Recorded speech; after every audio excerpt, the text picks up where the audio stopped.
Laganation Laikhidra Tungda A.K. Balana, Nagaland Gisu, Governor Oirani. Nagaland ki Governor Laganation Laikhidra Tungda Manipur ki Governor Ajoy Kumar Balabu. Henba Charles Oina, Nagaland ki Governor Oina Thau Puragani Hari. President ki Office Tagi Official Oina Thadoropa Warolamagi Matungina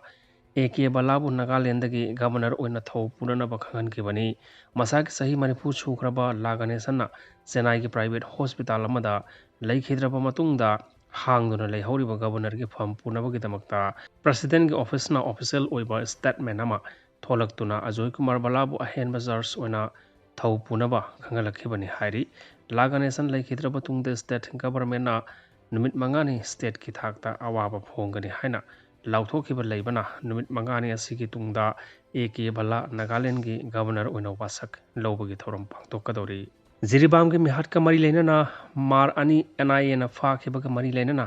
Barack तुरेल दा motor boat service lab करे ममांग सही की नवंबर था दा जिरिबाम की बोरबेक्रा relief camp दा लेबा अंगांग यावना मियोई तरुक cookie militant Singh ना फादुना पुखरबा मतुंग तमथी ना हात लगा बराक तुरेल दा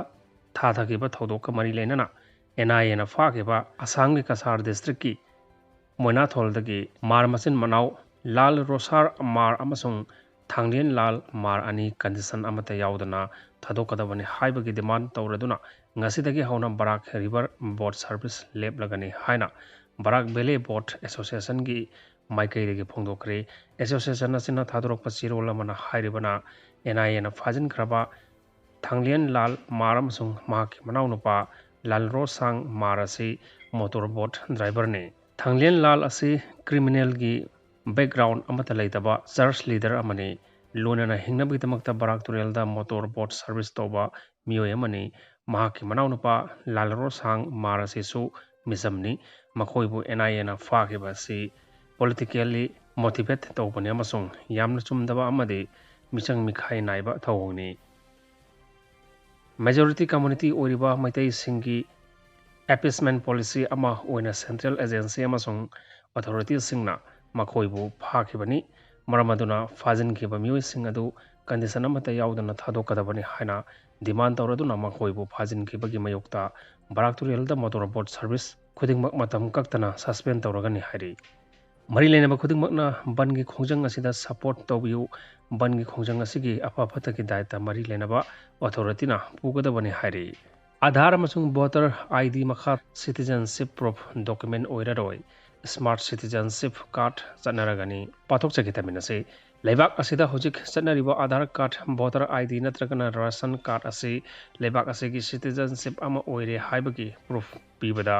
matik chadaba ama oibana government ki maikai dagi anoba khongthang ama oina athuba matamda smart citizenship card launch tawragani hairi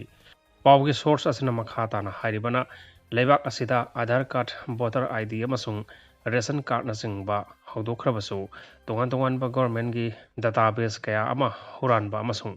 fake identity card kaya sabagi thodok kaya thengnaba asina document sing asina kadai phawba citizenship amani haibagi proof pi bangam libagi haibagi azoba wahanga moire maramaduna data huran ba amadi fake document kaya sabagi thengnariba problem sing asi laksinaba amasung India citizen singi oina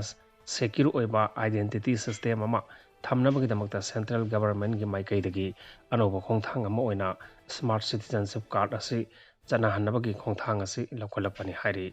Adhaar card asi ihan hana chanaba haukiba matamda citizen singi oiba secure document ama oina launagibani adumakpo haukiba matam khara asida Adhaar card leak oiba yauna fake Adhaar center kaya ama hangdokpaga loinana ain kaina sangsilakpa mitop kya ama sasinaba Adhaar card kya paiduna lebak asigi citizen ni haina claim tawba kya yaure maramaduna Supreme Court ki oiba directive kya leragasu Adhaar card asi lakadoriba census amasung survey asida citizen amagi final proof oina Adhaar card natana voter card ration card natragana pan card na singba singsu lebak asigi asingba citizenship amani haibagi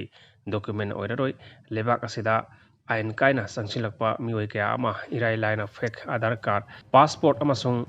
birth certificate ꯀꯌꯥ ꯁꯦꯝꯂꯒ ꯄꯥꯏꯕ ꯌꯥꯎꯔꯦ ꯑꯗꯨꯃꯛꯄꯨ ꯂꯩꯕꯥꯛ ꯑꯁꯤꯒꯤ citizen ꯀꯌꯥ ꯃꯔꯨꯑꯣꯏꯅ general ꯀꯦꯇꯦꯒꯣꯔꯤꯁꯤꯡ ꯐꯥꯎꯕ ꯕꯥꯔꯊ ꯅꯠꯇ꯭ꯔꯒꯅ ꯀꯥꯁ ꯁꯥꯔꯇꯤꯐꯤꯀꯦꯠꯅꯆꯤꯡꯕ ꯃꯔꯨꯑꯣꯏꯕ ꯗꯣꯀꯨꯃꯦꯟ ꯀꯌꯥ ꯑꯃꯁꯨ ꯄꯥꯏꯅꯗꯕꯅ ꯁꯤꯇꯤꯖꯟꯁꯤꯞ ꯄꯤꯕꯗ ꯄ꯭ꯔꯣꯕ꯭ꯂꯦꯝ ꯀꯌꯥ ꯑꯃꯁꯨ ꯃꯥꯌꯣꯛꯅꯔꯦ ꯃꯔꯝ ꯑꯗꯨꯅ ꯄ꯭ꯔꯣꯕ꯭ꯂꯦꯝꯁꯤꯡ ꯑꯁꯤ ꯁꯣꯜꯕ ꯇꯧꯅꯕꯒꯤꯗꯃꯛꯇ ꯁꯦꯟꯇ꯭ꯔꯦꯜ ꯒꯚꯔꯟꯃꯦꯟꯠꯀꯤ ꯃꯥꯏꯀꯩꯗꯒꯤ ꯂꯩꯕꯥꯛ ꯁꯤꯟꯕ ꯊꯨꯡꯅ ꯄꯥꯡꯊꯣꯛꯀꯗꯧꯔꯤꯕ ꯁꯦꯟꯁꯁ ꯑꯃꯁꯨꯡ ꯁꯔꯚꯦꯒꯤ ꯄ꯭ꯔꯣꯁꯦꯁꯁꯤꯡ ꯑꯁꯤ ꯂꯣꯏꯔꯕ ꯃꯇꯨꯡꯗ ꯁ꯭ꯃꯥꯔꯠ ꯁꯤꯇꯤꯖꯟꯁꯤꯞ ꯀꯥꯔꯗ ꯂꯣꯟꯆ ꯇꯧꯔꯒꯅꯤ ꯍꯥꯏꯔꯤ ꯍꯥꯏꯔꯤꯕ ꯀꯥꯔꯗ ꯑꯁꯤ ꯂꯩꯕꯥꯛ ꯑꯁꯤꯒꯤ ꯁꯤꯇꯤꯖꯟꯁꯤꯞꯅꯤ ꯍꯥꯏꯕ ꯈꯪꯂꯕ ꯈꯛꯇꯗ ꯏꯁꯨ ꯇꯧꯔꯒꯅꯤ ꯍꯥꯏꯔꯤꯕ ꯗꯣꯀꯨꯃꯦꯟꯠꯁ ꯑꯁꯤꯅ ꯏꯟꯗꯤꯌꯟ ꯁꯤꯇꯤꯖꯟꯅꯤ ꯍꯥꯏꯅ ꯄ꯭ꯔꯨꯐ ꯇꯧꯅꯕꯒꯤ ꯐꯥꯏꯅꯦꯜ ꯗꯣꯀꯨꯃꯦꯟ ꯑꯣꯏꯔꯒꯅꯤ ꯍꯥꯏꯔꯤꯕ ꯀꯥꯔꯗ ꯑꯁꯤ ꯑꯇꯣꯞꯄꯁꯤꯡꯅ ꯁꯥꯕ ꯉꯝꯗꯅꯕ ꯌꯥꯝꯅ ꯁꯦꯀ꯭ꯌꯨꯔ ꯑꯣꯏꯕ ꯃꯑꯣꯡꯗ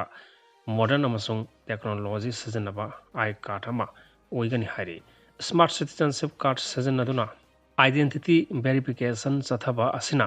ꯍꯦꯟꯅ ꯇ꯭ꯔꯥꯟꯁꯄꯔꯦꯟꯁꯤ ꯑꯃꯁꯨꯡ ꯁꯦꯀ꯭ꯌꯨꯔ ꯑꯣꯏꯒꯅꯤ ꯍꯥꯏꯔꯤ ꯍꯥꯟꯅ ꯆꯠꯅꯔꯝꯕ ꯑꯥꯙꯥꯔ ꯀꯥꯔꯗ ꯑꯁꯤꯅ